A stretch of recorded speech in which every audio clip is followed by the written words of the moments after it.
The story you're about to hear is an unofficial fan-made work, inspired by Bob's Burgers. It is not endorsed by the network or creators. This is a dark, fictional reimagining, created for fun, not profit. Bob's Burgers, Tina's Cannibal Diaries, Season 1, The Fog.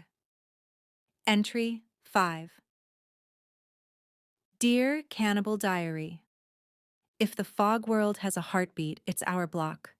Our building is the center. Bob's Burgers refuses to die. The neon sign still glows. The paint still flakes. Kuchi Kopi sits by the register with no light inside him, but I rub his head for luck when I'm counting the line. Jean makes him tiny foil hats. Louise says if he ever glows again, we should run because it's a fog hallucination. The front window is boarded.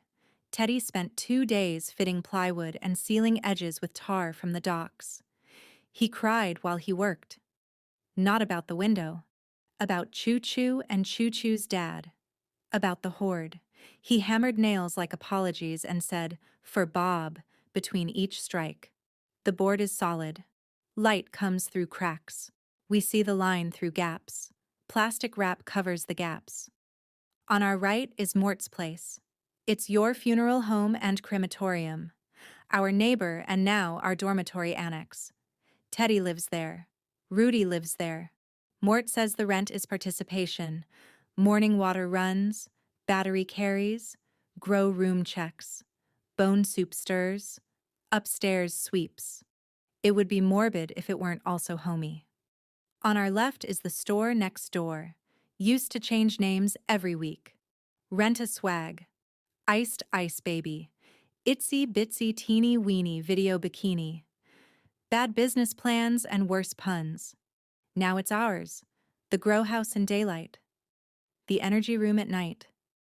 5 stationary bikes in the front windows from a gym that did not survive. Hand-lettered sign. Ride 2 hours equals get a meal. In the back, under warming blankets that hum purple, we grow things that still want to be green.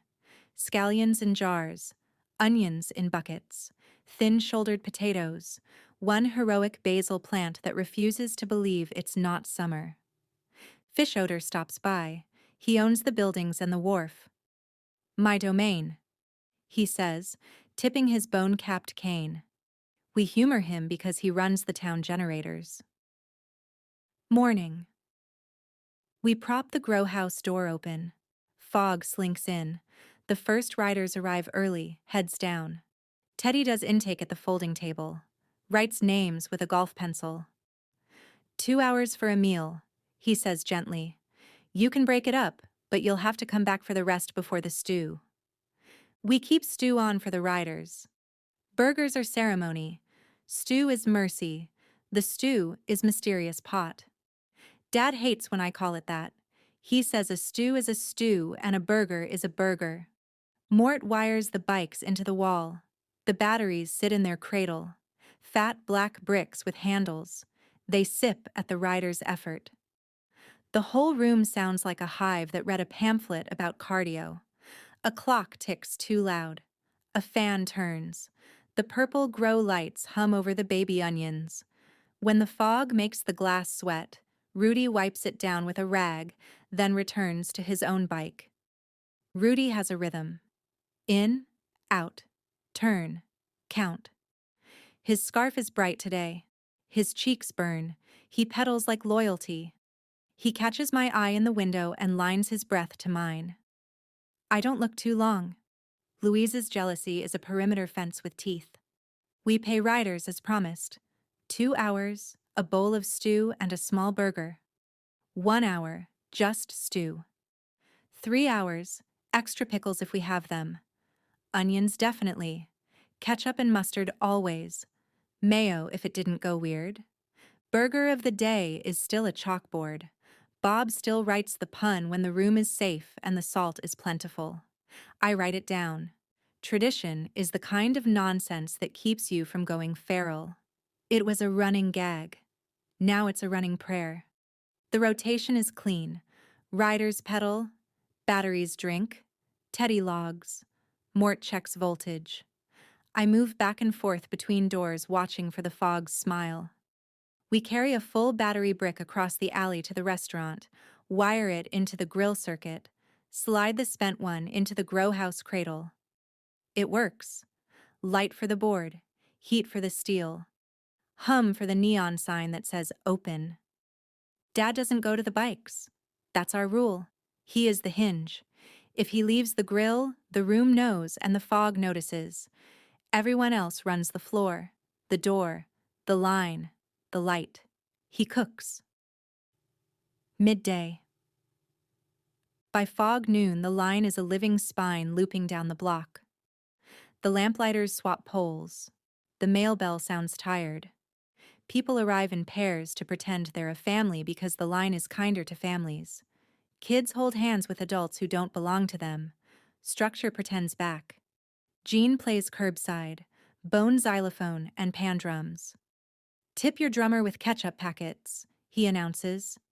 I accept mustard too, but that's spicy cash. He offers a limited edition song called My Thighs Are Crying, But My Heart Is Frying. Very catchy bridge. Sounds like someone getting off a bike and lying on the floor. Linda does traffic control in hymns. Sings a medley of Stand by Your Pan and Don't Come In If You're Bleeding. Original composition with a gospel run. When she gets to the front, she kisses the neon with 2 fingers. The neon hums back. We're all going to eat today, she promises. The room believes her because she talks like that even when she's lying. Louise runs the trap line, trip strings, grease stripes, a bucket of marbles in case a sprint breaks out. She stores them under the counter. Sometimes she stands on the milk crate to look over the heads at the end of the line and frowns at a shape only she can see. If she calls switch, we close the door, rotate the line to the back entrance, let the fog sulk outside. Teddy goes back and forth. Power mule and door bouncer. Shoulder you can lean into. He is bruised from last night but keeps moving. He keeps saying, for Bob. He says it with less crying now. Progress is when grief gets quieter instead of gone. Rudy helps everywhere. At Mort's, he sweeps the long hallway until it admits the day. At the bikes, he checks the straps and says, You got this. At the door, he screens the line. No bleeding, no fog past the tape, no drama unless it's needed for character development. He winks when he says the last part. I look at his scarf. The scarf looks back. Jimmy Jr. is here now. Pesto's got destroyed in the horde. Their window broke first. Their basement flooded. The supply. That's what we call it. After the horde, the basement was full. Very full. Mort worked for 3 days straight. Teddy helped. They did not talk about it. They came upstairs with clean hands and tired eyes, and Bob cooked what they brought him, and nobody asked questions we already knew the answers to. Dad processes the horde like he processes everything. Clean cuts, no waste, respectful. He salts each patty like prayer beads. The line knows. The line doesn't care. Hunger is bigger than knowing. Afternoon. Jimmy Jr. trades bike hours for burgers. Louise allows it because she's pragmatic about my emotions. If I'm going to be a mess, may as well get voltage out of it. He pedals with dancer legs, grins at me, sweat and fog on his lip. He likes me. He says it with calves, with bike hours, with the way he times his arrival to my breaks. He lets me be Bob's daughter and Tina. In this economy, that's more romance than most people can afford. Rudy likes me too. Different. Narrower and deeper. Like a stream that knows exactly where it's going. He doesn't flirt because he respects the landmines with Louise's face painted on them. He shows me his lists instead. Holds the door for my ledger hand. Tells me when the battery hum is wrong and lets me hear it too. He rides the bike and never asks me to watch. Then smiles when he catches me doing it anyway. This afternoon, Rudy and I are in the grow house checking the onions. He's measuring water. I'm logging growth in the ledger. Plant section. Different pages than the bodies. Your handwriting's different on this page, he says. Different how? Less shaky. I look at the plant page. He's right. The letters are rounder, softer. No blood smudges. Plants don't fight back, I say. Neither do people after, he says. Then he stops. Sorry, that was dark. It's true, though. He pours water into the onion bucket. The sound is small and clean. You saved Jimmy Jr., he says. Not a question. I let 3 horde members in. You made a choice. A bad one. A human one. He sets the bottle down. Looks at me. Louise would have made a different choice. Your dad would have made a different choice. You made yours. That's the thing about choices. They're only yours if they feel wrong after. I don't say anything. The fog presses against the glass. The onions smell like dirt and stubbornness. I'm glad you're here, I say. I'm glad you let me help, he says. We look at each other, the basil plant between us, the grow lights humming purple. His scarf is very blue. My hands are very dirty. We don't move. We don't need to. Being near someone without pretending is the new version of holding hands. Louise appears in the doorway.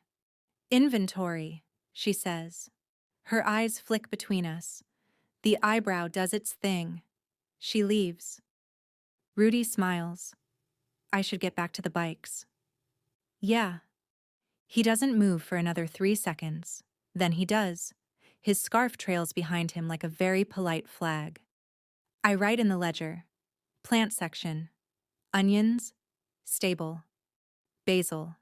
Heroic. My handwriting is very round. The grow house.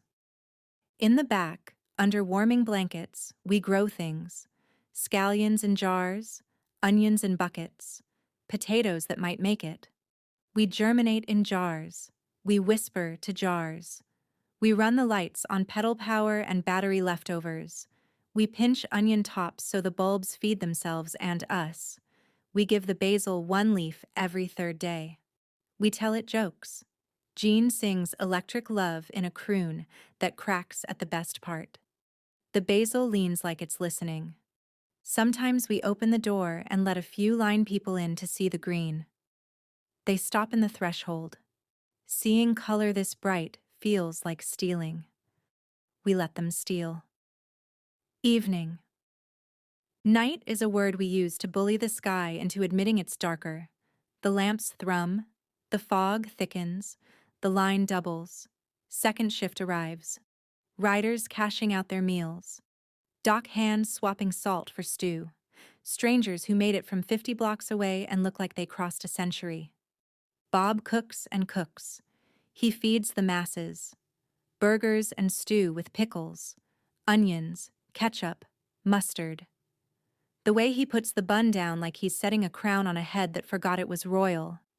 People leave warmer by 2 degrees. Mort is grinding bones this evening. For bread. The basement door is shut like it always is. But it doesn't matter. The sound comes through it anyway. The grinder has a voice. A low, steady growl with little crunches inside it. Like gravel in a blender. Like someone chewing with their whole jaw. It vibrates up the walls and into the floorboards, and you can feel it in your feet if you stand still long enough. Every so often there's a pause, a scrape, a jar clink. Then it starts again. Dad calls it bone meal because he needs a normal-sounding name for an abnormal ingredient.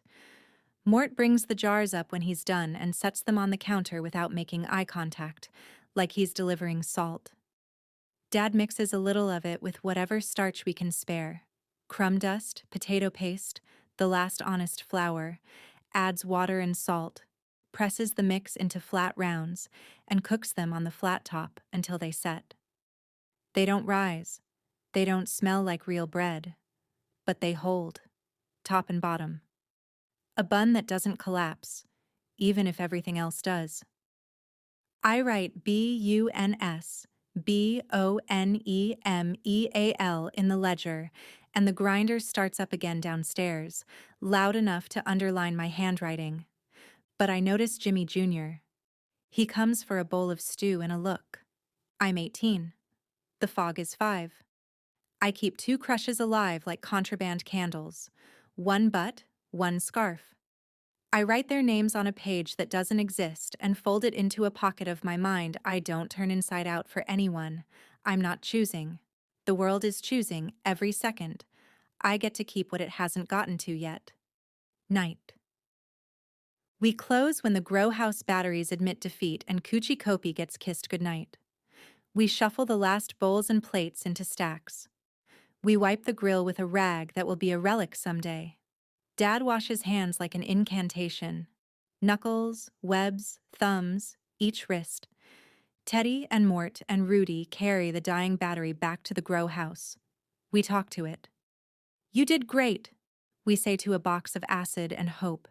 Nap now. We slot it. We put a full one in its place. The front bikes are empty now. The pedals tick slowly. We sweep the sidewalk. The line's footprints fill with gray air. Jean plays one last pan chord. Linda sings a 3-note lullaby to the block. Fish odor leans in the doorway, cape flipping. Profitable day, he says. Dad nods. Fish odor tips his cane toward the grow house.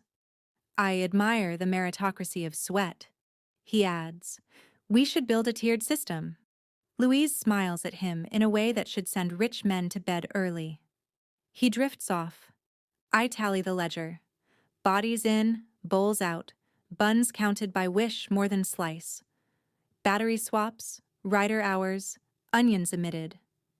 I add a star next to ketchup bottles refilled with packet slurry. Mort's term. Don't ask. I put a heart in the margins for Jimmy Jr. volunteer hours. I draw a scarf that means Rudy swept the fog out of Mort's stairwell. The page smells like onion and pencil and an idea of bleach. I press my palm to it. A little grease ghost. Proof I was here. When I look up, Dad is still at the grill. The fire's low. The steel is tired. He is ladling stew for the lamplighters. Jean stacks pans. Louise checks the door bolts and then checks them again. Rudy lingers with an empty water jug. Jimmy Jr. lingers by the bike window, stretching his calves. I stand between them. The block literally triangulating around me. I feel greedy. I want what is impossible.